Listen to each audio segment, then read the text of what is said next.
ముఖ్యంగా సనాతన ధర్మం అనేది ఇంకో రెండు మాటలు మాట్లాడుతూ ఉంటారు చాలా మంది మనుషులు. ఏందది?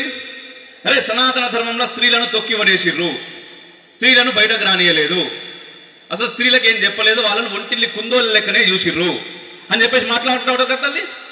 చాలామంది మీరు వినే ఉంటారు, విన్నారు కదా అన్న. కానీ ఈరోజు ప్రపంచం మొత్తం మీద ఏ మతం ఒక స్త్రీని చూడు, ఒకసారి మూకాంబిక తల్లి మాతం చూడరి, ఆ తల్లి చేతులు ఏం కనబడుతూ ఉన్నది? ఒక చేతిలో త్రిశూలం కనబడుతున్నది, ఇంకో చేతిలో ధమరుగం కనబడుతున్నది, దానిపైన నాగుపాము బుసలు కొట్టుకుంటూ చూస్తూ ఉన్నది, ఇంకో చేతిలో వీర ఖడ్గం కనిపిస్తున్నది, మరో చేతిలో అమృత కలశం కనిపిస్తున్నది. ఎవరు ఆమె? స్త్రీ కాదా? ఎందుకు పట్టుకున్నది మరి ఆయుధాలు? ఎందుకు పట్టుకున్నది ఆయుధాలు? 3 చేతులలో ఆయుధాలు పట్టుకొని ఒక్క చేతిలో మాత్రమే అమృత కలశం పట్టుకున్నది. ఉట్టిటిగా రాదు, ఏదైనా కూడా నువ్వు యుద్ధం చేసి గెలుచుకుంటూనే వస్తుంది అని చెప్తున్నారు. అటువంటి వాళ్ళని మనం పూజిస్తున్నాం.